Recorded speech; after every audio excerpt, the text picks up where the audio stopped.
Hi there, and welcome back to Ghosties. My name is Melanie. Here, we serve looks, legends, and lore. If you like makeup and you like hearing ghost stories and don't hate me, but some history, then this is the perfect place for you because we do this every Friday, except for last Friday, which I'm so sorry about. I just had so much going on with Christmas and stuff. There was no time to make a video, but here we are, following Friday.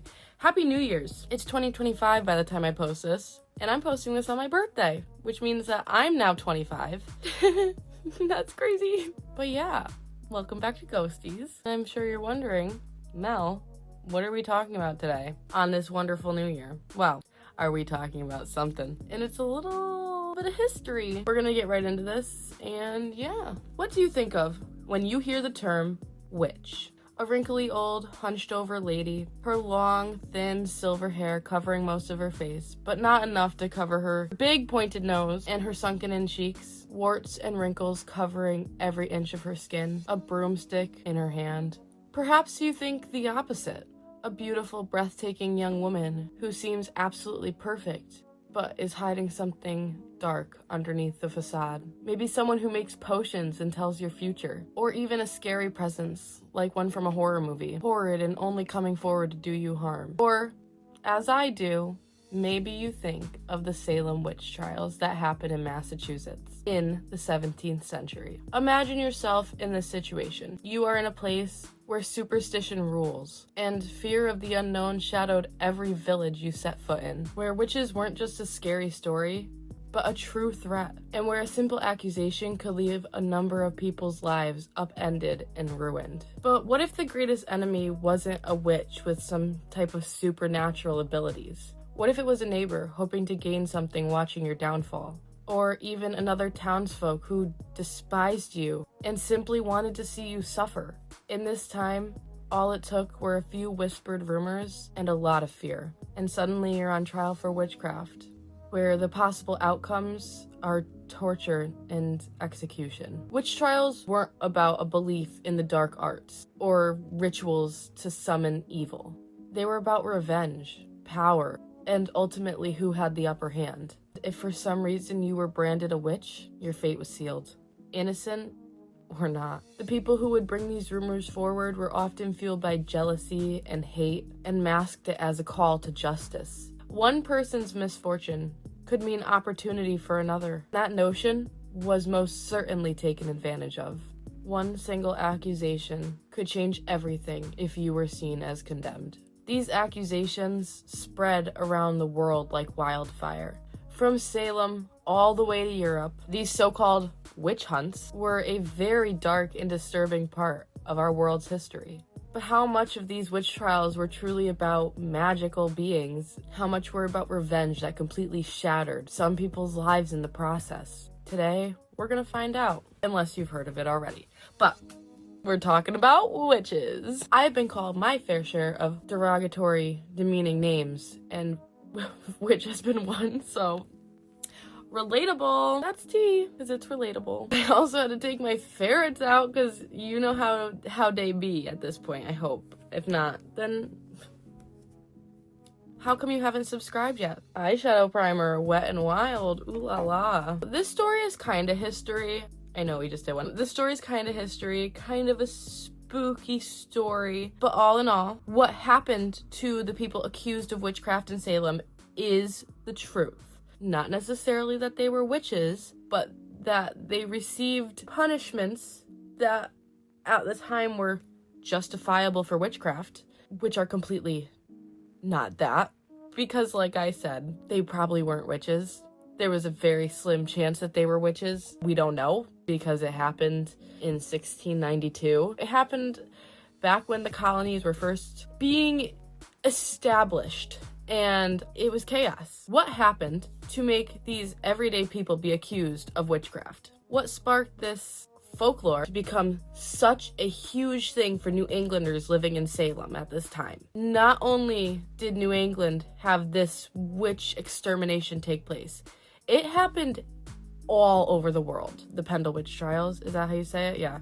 The Pendle Witch Trials that happened in the UK. It was going on literally everywhere. So it wasn't just Salem. this is just one of the most prolific places it came out of because there was so much craziness happening in Salem. So before we get into the witches themselves, we do need to look at Salem's brief history before the witch panic, because there was a little bit going on. Like I said, it was a little crazy because new colony, they were new to America, trying to figure everything out, stressful, crazy, don't know what's going on, right? So we do need to look at the history. And my eyebrows, I can tell, are just not gonna be my friend, which scares me.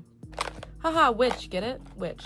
It's okay if you don't think I'm funny. I think I'm freaking hilarious. So we're gonna be doing purple makeup today because I have a purple lipstick, and if it looks a little too purple, don't hate, appreciate, okay? Sucks. It sucks to suck. There's a crow outside my window. Maybe I am a witch. What happened to me? It might be spelled. It might be witched. Maybe.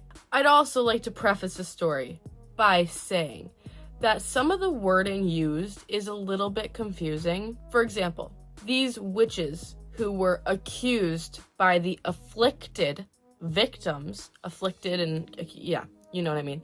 So the accused would be examined, and then they would be further accused, and then they would be further examined, which would be their trial is the second examination, and it gets a little all over the place. So I'm gonna do my best to decipher these words to you because I typed this document. That doesn't mean it makes sense. Let's start at the beginning, and let's start with Sweet Violet. Fun size. All the palettes I use, there's no like color names, and I'm just forced to be like, hey, we're gonna start with this purple. Okay. In 1626, a fishing village is established in the Mass Bay colonies, and it's settled mostly by Puritans in order for them to build a society that they deemed perfect. Perfect. Obviously, we know that's not going to work out, but let's not jump ahead of ourselves. They wanted a society free of Roman Catholic beliefs. Like last time, in our last story, which if you didn't watch it, brother, it's right here. We talked about Mary, Bloody Mary, the Queen, who wanted Catholicism back in England. These people most likely left England because they didn't believe that Roman Catholicism was their vibe. They didn't vibe with it, and they left. So I guess all the power to them, but they're not doing the right things there, so like... But they wanted no ties with the Roman Catholic beliefs. None at all. They planned to build this new place, Salem, naming it after Jerusalem. What? Naming Salem after Jerusalem. Great, because they really did well. Whatever. Many colonists began flocking to this village to call it home, which is great for them at the time. This is 1626, remember. We're not going to get to the witch trials for another 70 years. Lots of things are changing as more people began to come into Salem. It became very prosperous and very successful overall. But things would get a little rocky in the 1670s when the village of Salem founded their own church. This causes ministers to come into power and be appointed to their churches, and they were basically there to keep the peace. But as we know, many did not all have the best interests in mind, as we know throughout history. But that's why they were there. Many other things were happening around this time other than the churches being established and ministry becoming more powerful. And these other happenings were making tensions that were already building skyrocket. Smallpox, the epidemic, was a serious issue. Reports saying that 3 in every 10 people would lose their lives after contracting the disease. There were conflicts between colonists and the indigenous locals, constantly going from friend to foe to friend to foe. And being a relatively new colony in the very new Americas was probably a stressful thing to deal with, just as is. It's probably not the easiest thing to leave your whole life from wherever you came from and completely start anew. Nowadays, it's probably a little bit easier if you go abroad and you fall in love with a place and you want to stay there. But back then, you were sailing on a ship for God knows how long to go to a place that you didn't really know about. You've only heard of from other people. And that's where you started your life. That was it. You're stuck there. It's a little crazy. It's a little stressful. Imagine you leave your parents or your family behind and you can't just go back and see them. It's not like a plane right away. You're getting on a ship and you might not make it back. The ship could capsize. You could get a disease. You never know. Those times were insane. But a lot of people are feeling the pressure. Now that we have a little backstory as to what was going on around these witch trials, we ask further questions. I'm always asking myself questions, and I feel like it's important to do so. Where does the sudden need for these witch hunts come into play? Why are we witch hunting? What's going on? Why did mass panic and the fear of the devil plague everyone in Salem? And how did it turn the tides for everyone that lived there? Sorry, I'm trying to make these even. They're a little... whatever. Next color. I think we're gonna do this dark purple. We're blending, okay? And my friend's down there on his new bed. He's making silly noises. Everything went astray in winter of 1692. So I would say around January because it's the new year. Wow. Just like it is for us. The new year. Full of new beginnings. Scratch that. There's hair on my face. Because my hair, if you couldn't tell, my hair is a little crazy today. And I'm just deciding to ignore it. Surprise. I'm not good with my hair. But in January, the new year is upon the villagers of Salem, along with the Salem Witch Trials kicking off. Wow, I said that like it's a good thing. It's not a good thing. It's not a good thing. It's a dark thing. But this is where the witch trials begin. Or I guess the accusations more so. Reverend Samuel Parris's daughter, Betty, who is 9 years old at the time, and his niece, Abigail Williams, who is 11 years old at the time, begin suffering some strange symptoms. Reports say they had Caesar's.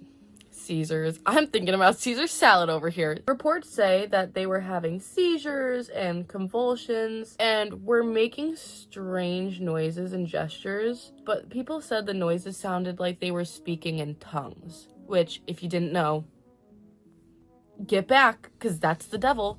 This behavior was quite frightening to those who knew the girls and were around them, as it was not normal, obviously. Like, that's not a normal thing anyways, especially for not just that time, but for it to come out of nowhere and just start happening. It was a little frightening. I think I'd be a little frightened too if there was no rhyme or reason behind what was going on.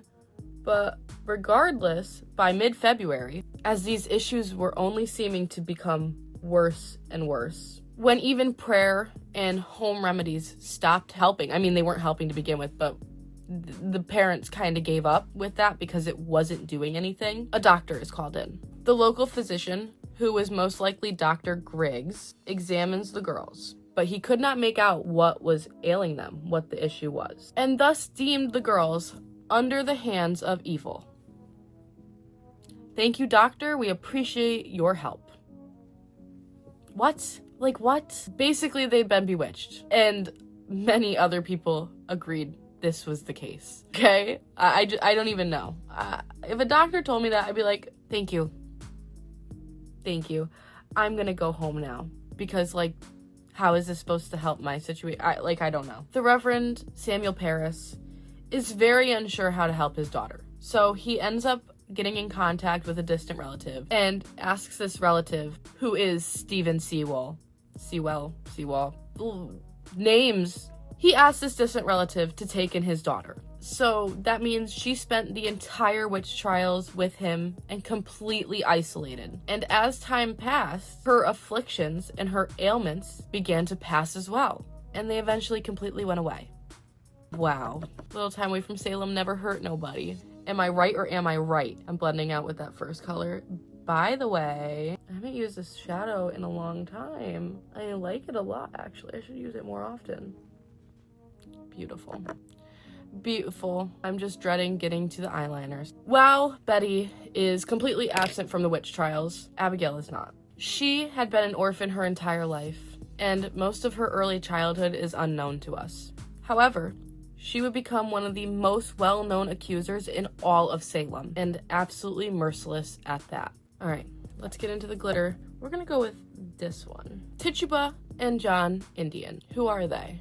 They are both enslaved people to the Reverend Samuel Parris. Do I like this eyeshadow? Doesn't really look glittery.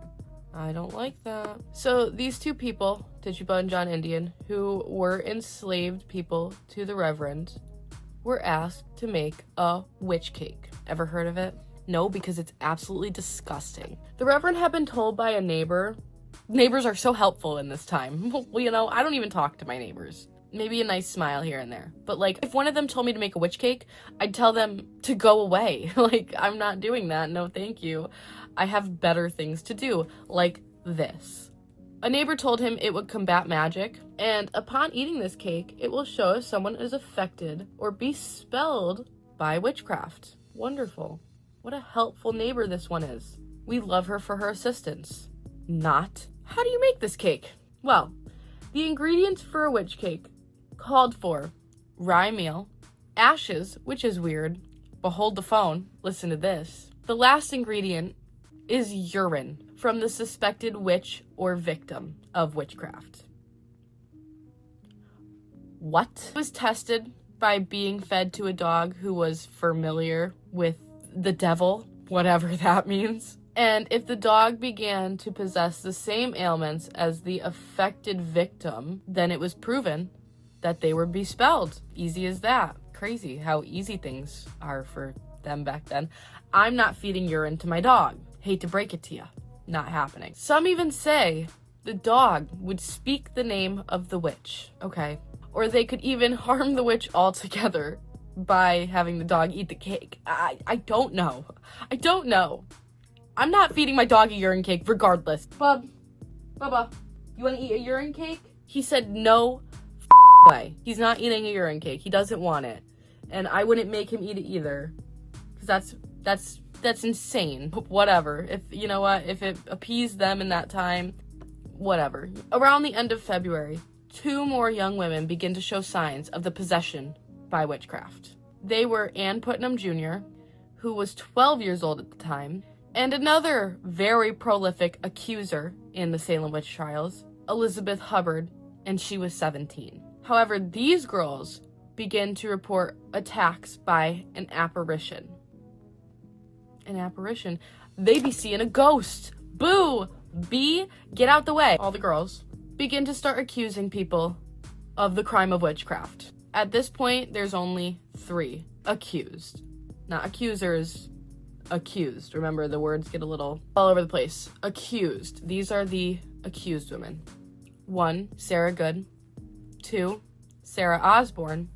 And 3, Tituba. She was forced to make a witch cake, and then they accuse her of witchcraft. That is crazy. The 3 women were taken to a meeting house to be examined by magistrates Jonathan Corwin and John Hawthorne. So they're being basically checked over for any signs, blemishes, or scars indicating that they are with the devil, that they're practicing dark magic. Apparently that shows on your body, whatever that means. So they're right now only being actually physically examined like you would when you go to the doctor. This is not yet the trial. Both Sarah Osborne and Sarah Good hold firm to their plea that they're innocent. They did not do anything. Tituba, on the other hand, after most likely going through extreme pressure and possibly even torture, she confesses to her sins. Not only her sins, though, but tells these magistrates that not only the 2 other witches on trial,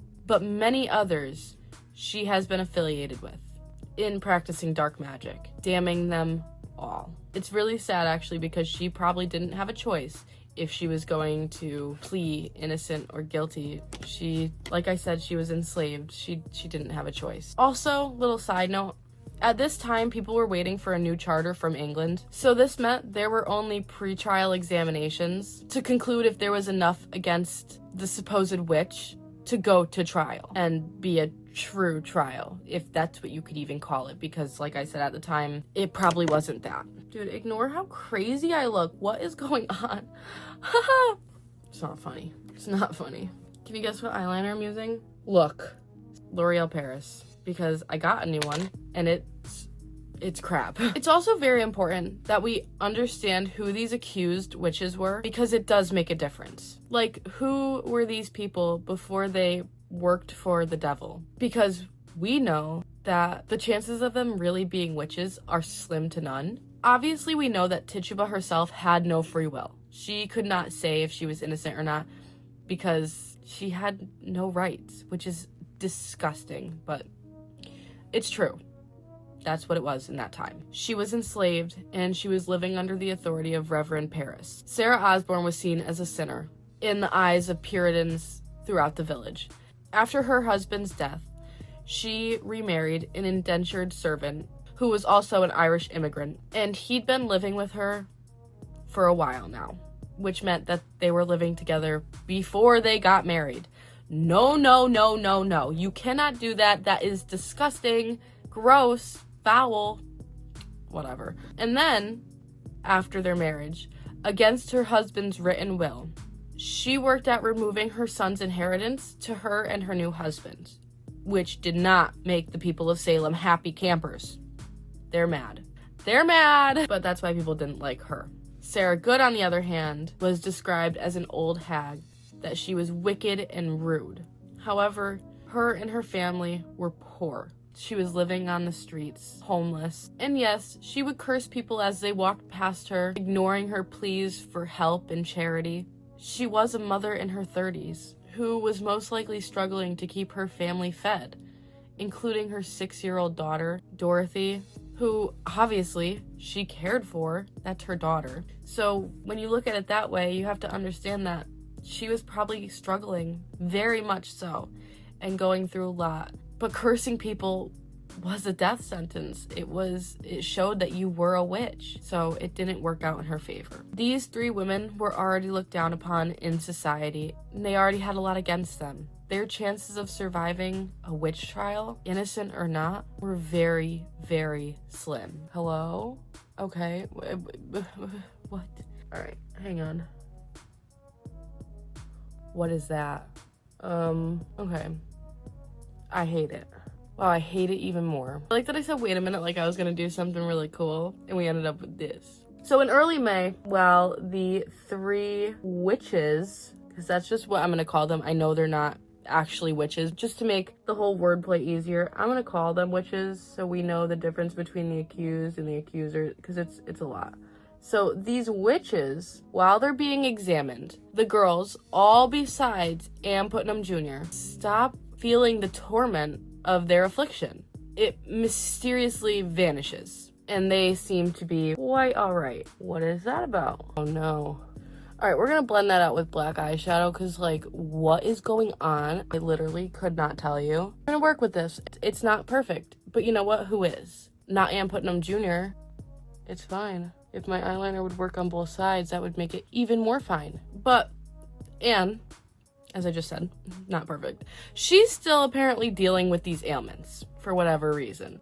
And very soon, she begins to see more apparitions, more specters, you could call them. We'll get into why after. This time, she begins saying her attackers are Martha Corey, Elizabeth Proctor, and Dorothy Good, who is the daughter of Sarah Good, who was already taken away for witchcraft. Now, reports say, first of all, that her name might have been Dorcas, so Dorothy or Dorcas.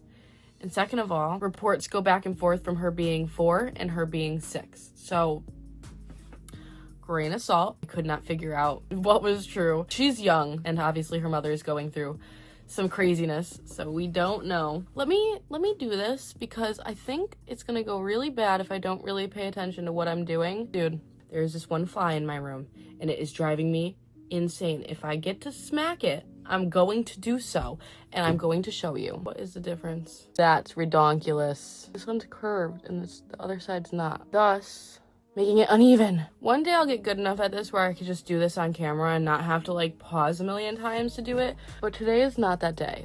I suck.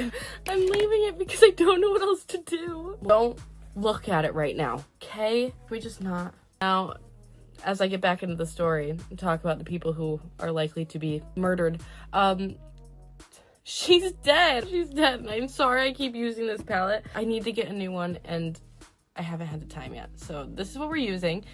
Don't hate me. So either upon Dorothy's detainment or her mother Sarah's, since accounts vary with this as well, Dorothy, most likely petrified and scared out of her mind, gave a statement accusing her own mother of being a witch. During Sarah's own trial, only one man came to her defense, and I don't even know if you'd call it a defense, honestly. One of the afflicted girls produced a knife to evidence with a broken tip, saying that Sarah had used it against them. I hope you understand what that means. However, the young man admitted the knife was his, and even though this evidence was false, the trial for Sarah continued on.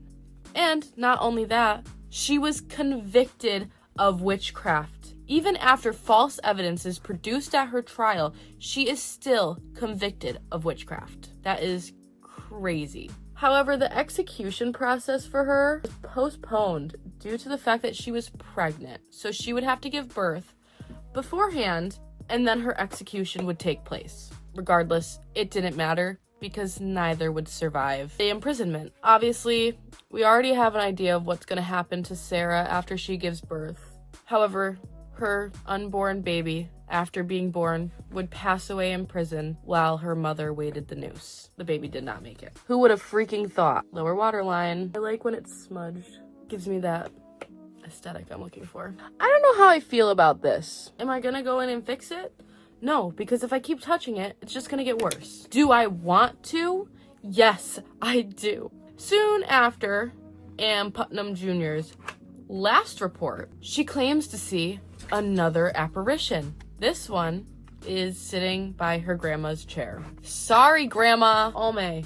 Mega volume. So who is this apparition sitting by Anne's grandma's chair? None other than Rebecca Nurse. Many say that Anne was swayed in this decision to call out Rebecca Nurse by either her mother, Ann Putnam Sr., who is 31 at the time, might I add, or by the family servant. But she accused Rebecca Nurse all the same. And with this, the family servant, Mercy Lewis, also begins to feel the same torment and afflictions as all the other girls. 1 week later, Ann Putnam Sr., Ann Putnam Jr.'s mother, obviously, also begins reporting torment from apparitions.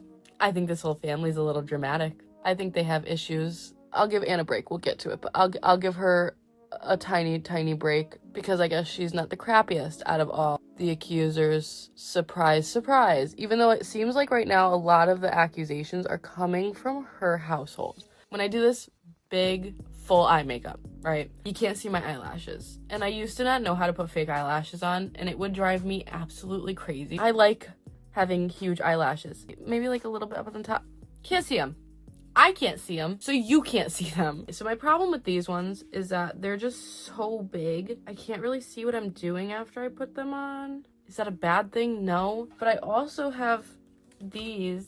I'm sorry, but I probably will never wear these ones. They're pretty. Maybe I'll do a video with them. I'm not going out with these. There ain't no way. I was gonna do these ones with a little purple band on them. I don't know if you could see that, but there's like purple. I kind of want to save them for, I'm going to a festival. Well, I'm in the UK. How we're getting there right now, me no. But it's Neighborhood Weekender. Kind of want to save them for something like that because I think it'd be fun. It's going to be fun anyways. I kind of want to save them for a special occasion, so we're going to do these ones. Also, if you're from the UK and you have any tips or places I should visit, can you please leave them in the comments because I have never even been on an airplane. This is gonna be my first time. I'm a little nervy, but I'm more excited than nervous, I would say. I can do it.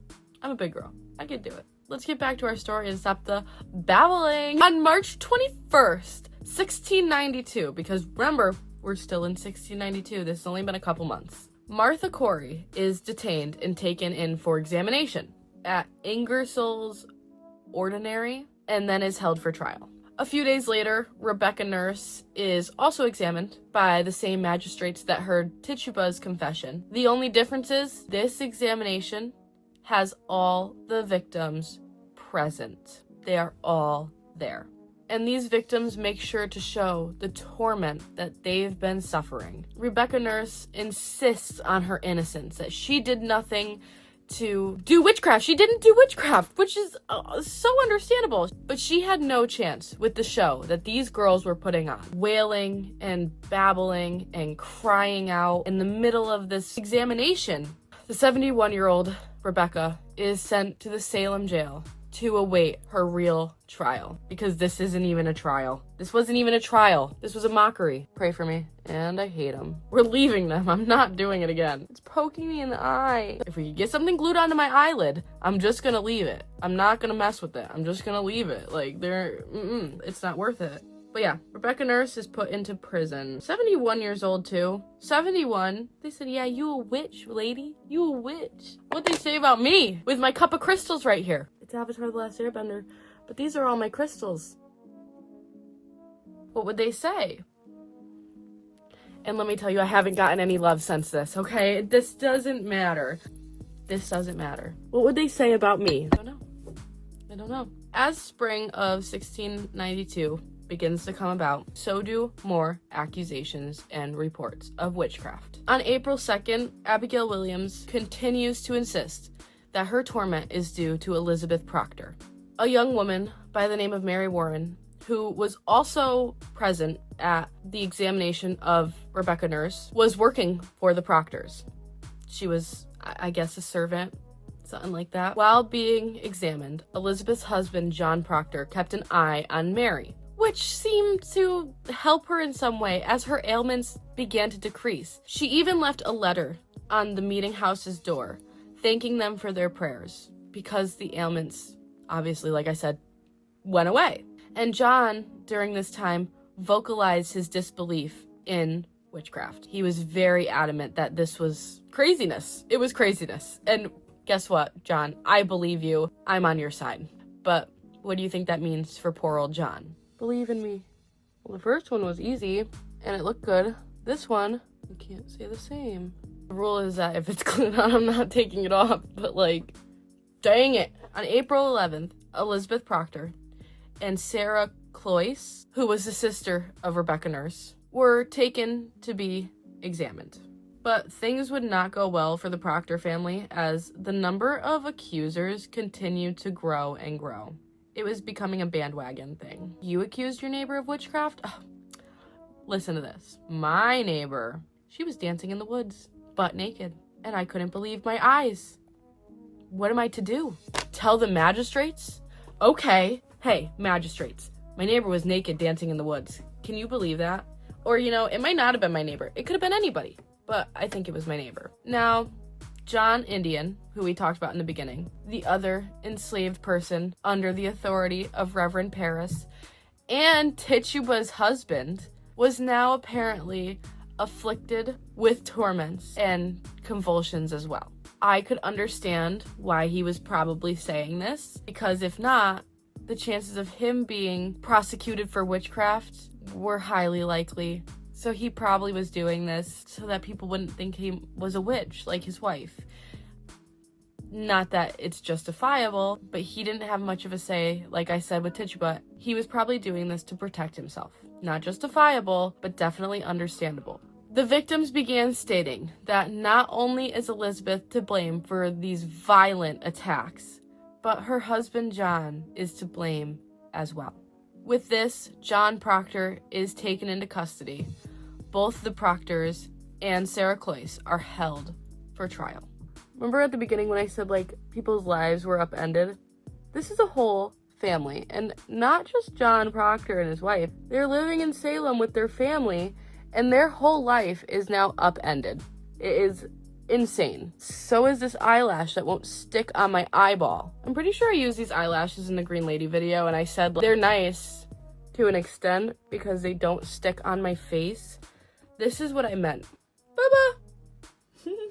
That's my cute dog. Back to the story. About a week later, 4 more people are accused of practicing dark magic. 4 more people. Among them are Bridget Bishop, Abigail Hobbs, Giles Corey, who is the husband of the earlier accused Martha Corey, and Mary Warren, who who was an earlier victim. It's funny how the world works. All of these people were examined the next day. And during this examination, the second person to confess to witchcraft is Abigail Hobbs, regardless of if it was true or not. She confesses to the crime of witchcraft. Maybe she thought that she would get a break if she confessed. And yes, like I said, she's only the second person to do so. All of the other ones were continuing to say that this was not true. They were innocent. They did not do this stuff because they probably didn't. Abigail Hobbs decides to say, I did it.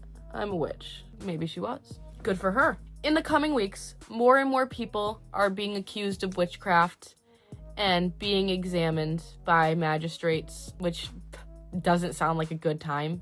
Yet there was no justice at this point for these victims because there was no actual trials really taking place. Most were waiting for the ball to start rolling on the punishments being given out for these witches. But with a tidal wave of reports, the magistrates had a lot going on, like with examinations and hearing reports too. They had to listen to all these reports. So the magistrates are still working on formalities, I guess you can say, whatever the hell that means.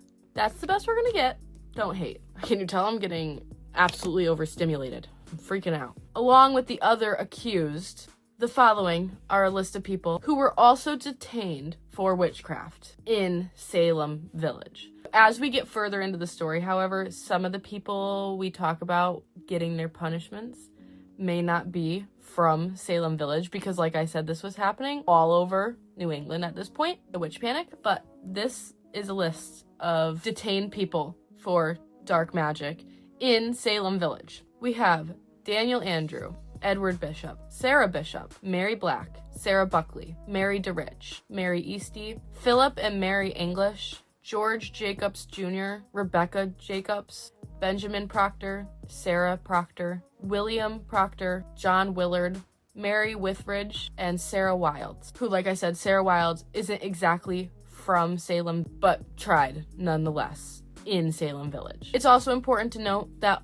all of these people were not necessarily put into prison, but they were detained and accused and documented for having possibly practiced witchcraft. That's a lot of people. I'm going to link the website below that shows all the people in and around Massachusetts who were in trouble for witchcraft. There is a lot of names. I went through them and I found all the ones from Salem Village, or the ones as close to Salem Village as I could. There's a lot of names on this list, and it is quite shocking, to say the least. On May 4th, may the 4th be with you, it wasn't with this person, Reverend George Burroughs, who now resided in Wells, Maine, and was a previous minister for Salem Village, receives a warrant. He is being accused and charged for witchcraft.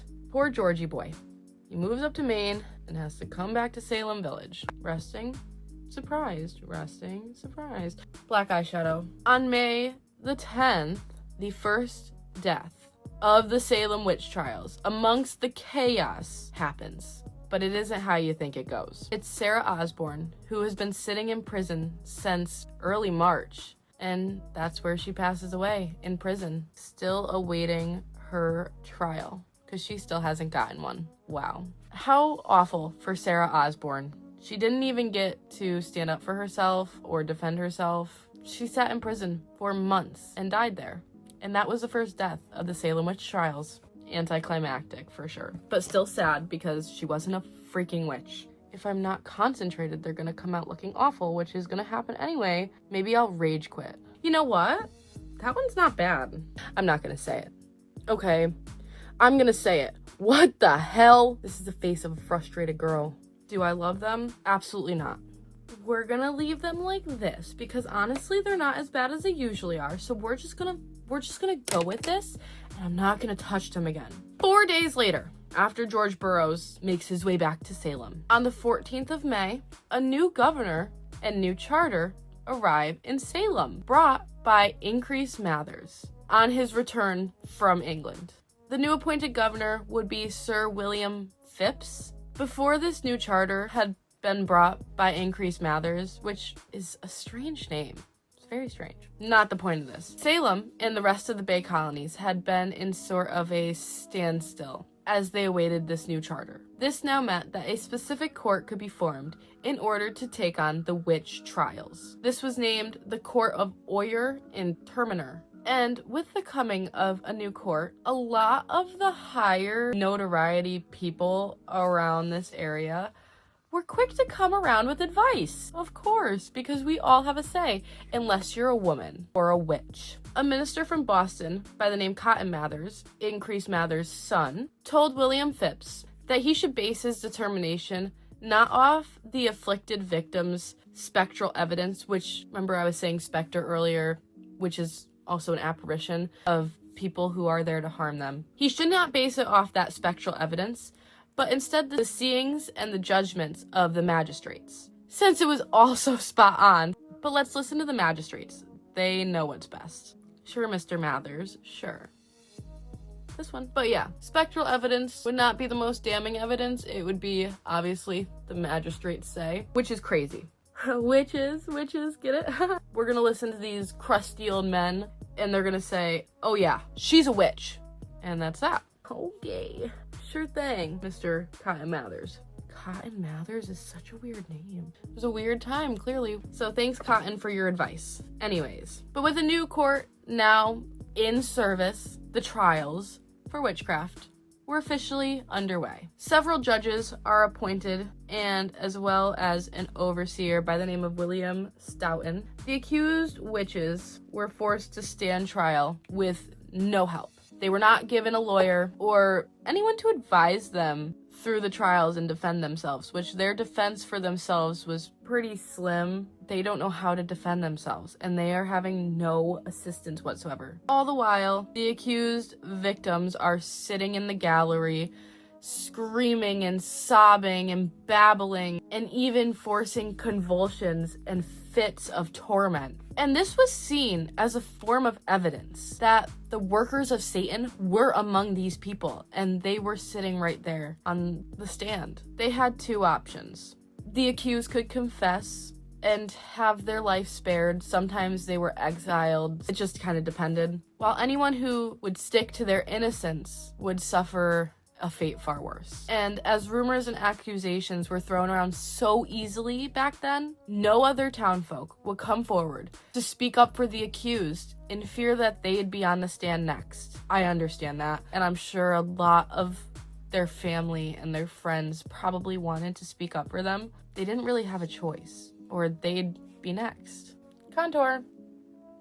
We're gonna go kind of easy today. On June 2nd, the first witch trial in the new court was taking place. This was the trial for Bridget Bishop, who was put on the stand and ultimately convicted of witchcraft. On June 10th, she is taken to Proctor's Ledge at Gallows Hill, and she is hung. She is the first to actually be executed in the Salem Witch Trials. Obviously, Sarah Osborne passed in prison, but she is the first to actually be executed. Sometime between her trial and death, one of the judges, Nathaniel Staltenstall, he resigns as a judge.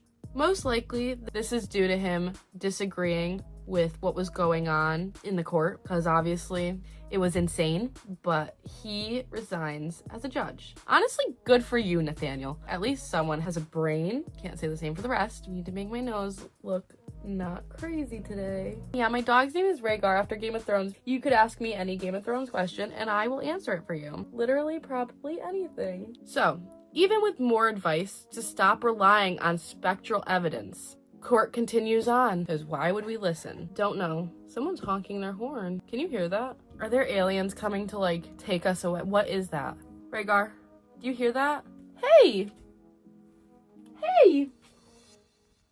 It's Tart. On July 19th, 5 more accused witches are executed at Gallows Hill, including Sarah Good and Rebecca Nurse.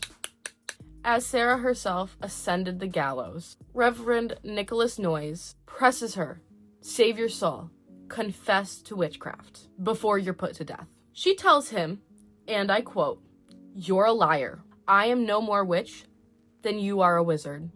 And if you take my life, God will give you blood to drink." Good for her, because at least she's standing up for herself. She knows she's not a witch. She's telling the truth. Why would she confess to something that she did not do? Don't make no freaking sense. Also, my nose looks really cute.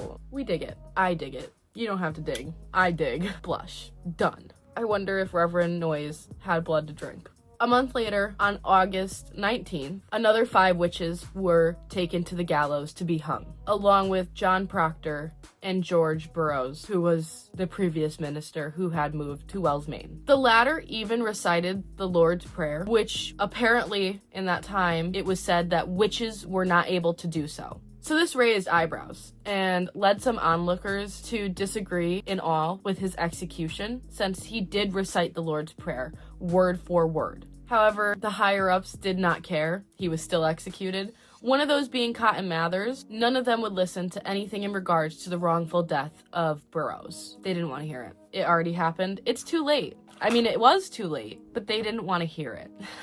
I don't care that everything I use is no longer available.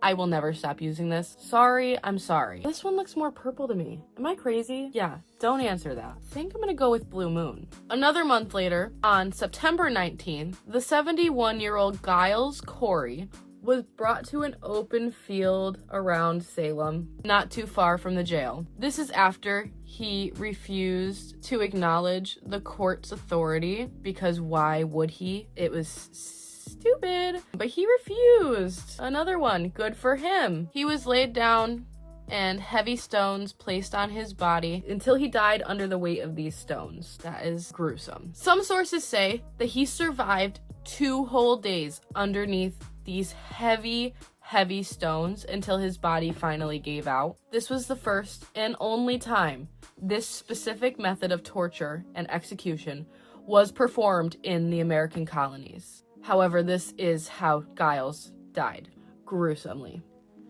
Wow, my nose actually looks kind of cute today. It never looks good. We know this by now. My nose and my eyebrows never look good.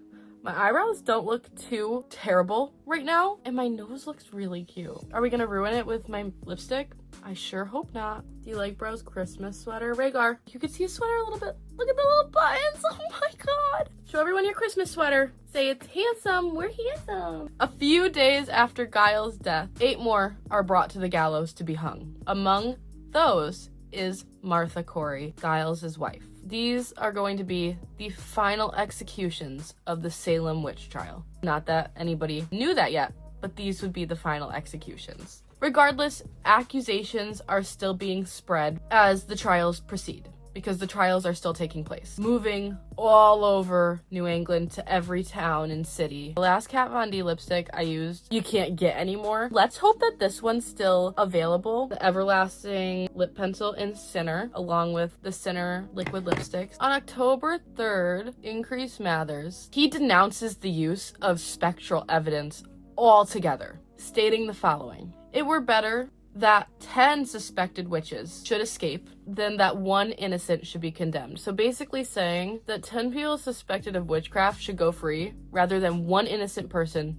being hung. Yeah. Maybe we should have realized this a little bit earlier. I don't usually line my lips. I kind of just go abracadabra. I'm not a witch. Don't call anybody. By late October, the public's opinion of these trials began to change. People started thinking it was a little ludicrous. The public started to change their opinion on all the happenings in the court. Governor George Phipps decides that he is closing the Church of Oyer and Terminar and instead opened the Superior Court of Judicature. I think that's how you say it. He opened the Superior Court, where no spectral evidence would be heard under any circumstance. It was not allowed. It only took them 1 million executions to figure this out. It shouldn't have taken that long, and so many innocent people's lives, to realize that this is crazy. I just thought purple was a witchy color. It 100% is. That's so cute. So while all this court stuff was going on, the rules are changing. Witchcraft is still seen as a crime punishable by death. We aren't getting very far off this whole witchcraft thing, but things are changing. There was a lessened penalty for those practicing smaller deeds of magic, such as fortune telling or trying to do harm on another person, but it not coming to fruition. But many of the accused still sat in jails, since the reporting of witchcraft and use of evil was still spreading like wildfire. It had been spreading like wildfire, so they're still sitting in jail. The court decides that the Superior Court overseers are going to all meet on January 3rd, after the new year, to figure out how to proceed further with these witch trials. January 3rd is my birthday too, so cool. They're gonna meet on my birthday to talk about witches. As January of 1693 rolls around, the new year brings new court proceedings. Out of the 56 people still detained and accused of witchcraft, only 3 are convicted, and death warrants are signed by Chief Justice Stoughton. He signs another 5 death warrants for those who were previously convicted by the court of Oyer and Terminer. They are scheduled to be executed sometime in February. However, none of these following executions would happen, as Governor George Phipps pardons them, he pays their bail, and they are free to go. Thank you, George! Thank you, George! The last death during this time is of a woman named Lydia Dustin on March 10th, 1693. She was 79 years old and living around Massachusetts. She dies in jail awaiting her release. This happens after she is excused for her crimes of witchcraft. She couldn't find the money to afford her bail, so she ends up passing away in prison. But she is truly the last death in and around the Salem Witch Trials. Throughout the Salem, Massachusetts witch trials, 19 people were hung, 1 was crushed to death, and 5 died awaiting their trials while in prison. 3 years later, in April of 1696, Reverend Samuel Parris finally steps down from his position as a minister. In January of 1697, the General Court of Massachusetts issues a day of prayer in order to atone for their awful mistakes made during the Salem Witch Trials and the witch trials all around Massachusetts, amongst other things. Several of the jurors also publish public statements apologizing for the roles that they played in the witch trials and the death of so many innocent lives, as well as Samuel Sewall, who was a magistrate in 1692 and, as we know, took in Betty Parris. He has his minister read before his church a pre-made letter stating his feelings of shame for what he'd done during the trials, and he asks God to forgive him. In 1702, the court finally comes to the conclusion and states that these trials were unlawful. About 10 years after this atonement happens, only one of the afflicted victims comes forward to acknowledge her terrible misconduct in the trials. Ann Putnam Jr. wanted to rejoin the Salem Village Church, which was now run under a new minister, the Reverend Joseph Green, and he was more than ready for an era of peace. On August 26, 1706,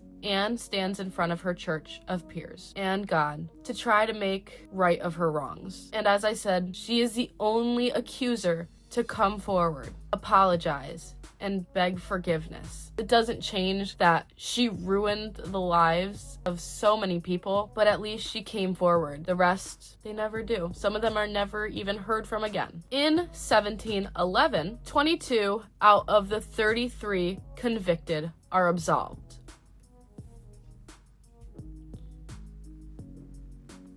The families of those were also given monies to right the court's wrongs or whatever. Money doesn't bring back your loved relative after they've been hung for witchcraft. Sorry, look at that. She bad. Now as we jump way forward into the future, in 1957, the state of Massachusetts publishes a formal apology along with pardons to Ann Putiator and other persons in a resolution. The other persons are not named at this time. Ann Putiator's, I hope I'm saying that right, her family advocated for her resolution and her pardon. And getting into even more recent times, in October of 2001, several other convicted persons are pardoned. And amongst those was Bridget Bishop, the first person executed in the Salem Witch Trials. They were all fully cleared of their charges. And while it was thought at this time that all the names of those convicted of witchcraft were pardoned,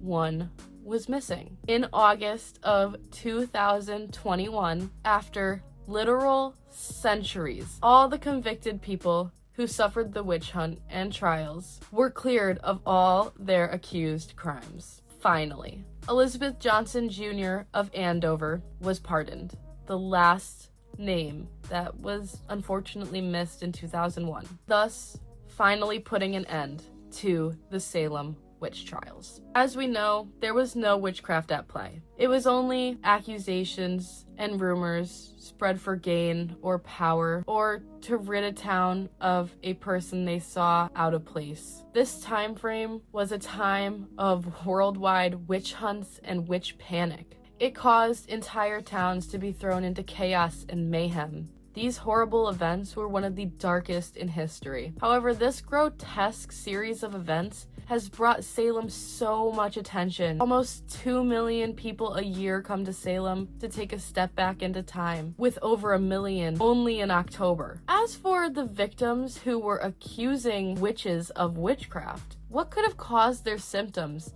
if they were truly being tormented? I did read an interesting study, which I will also link in the description. This study shows it could have been the rye bread that the townsfolk were eating. Rye bread, you might say. Why rye bread? There's a disease called ergotism, which is contracted by rye that has been rotted, then consumed. The rye would become affected after a harsh winter and a long damp spring, which causes fungus to grow and replaces the shoots of grain with celertia. These purple-black growths are compromised of ergotamine and lysergic acid, which lysergic acid is a substance used to help in the creation and modification of LSD. Enough said. This disease, ergotism, would cause muscle spasms, convulsions, hallucinations, and delusions, which many of these girls suffered in their supposed bespelled torment. It sounds very familiar, does it not? However, this whole thing is widely debated, but I really found it interesting, and as some studies found,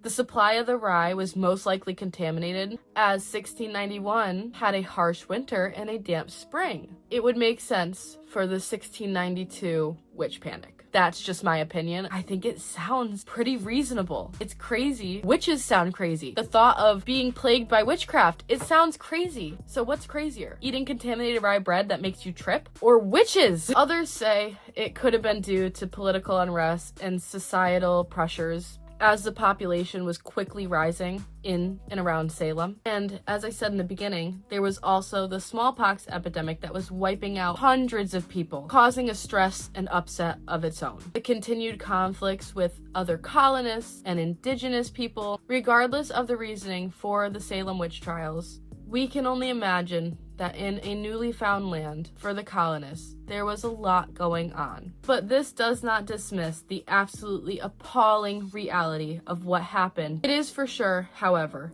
the Salem Witch Trials will show us how hysteria and fear could be gravely dangerous in a new community. And that due process is very important to keep innocent people safe unless there is, in fact, evidence against them. To remember, it's innocent until proven guilty and not the other way around. Look at my makeup though. That's the end of our story. What do you think? Were the witches of Salem real? Do you think if they were the people who were hung? I personally don't think that the people who suffered the witch hunt were witches. I think that the whole rye bread thing is a seriously reasonable thing. It makes a lot of sense to me. They were eating it before 1692. It would make sense that the witch panic would start in 1692 if the rye bread was contaminated with lysergic acid. I could be wrong, but it is used to create and modify LSD. These girls were suffering torment like no other. They were speaking in tongues. They were having convulsions. They were delusional. All these things that they complained of during the witch trials and in their torment were things that seemed to happen from ergotism. But let's look at my makeup. 1 out of 10. You know what? I'll give it a 7. Kind of like it today. I think it came out really cute. Why is the garbage truck going by right now? Oh, they forgot my garbage. Oh, we just drove all the way down the street and you forget my garbage? They're witches. That's how easy it was, though, to frame someone for witchcraft. Thank you guys so much for watching today. I'm sorry you're getting more history thrown in your face, but like I said, I love history. I'm a little history nerd, so it was a little bit of both. A little bit of folklore, a little bit of history thrown together to make a fun time we had fun. I hope you had fun. I had fun. But thank you so much for watching. If you haven't yet, please leave a like and subscribe, and make sure you comment anything you want to hear in the future. I'd love recommendations so that I have some ideas of what you guys want to hear. Also, like, if you like the makeup, there's a little link up here to my playlist where all my ghosty videos are. You can find them up there. If you didn't watch the last couple, they're in that playlist, or you can find them on my channel. Please make sure you like and subscribe. I'm here every Friday. Thanks for listening to me serve you looks, legends, and lore. I'll see you next week, ghosties. Have a wonderful Friday. Bye. I'm being possessed. I can't speak. My English is not working. Somebody call the magistrates.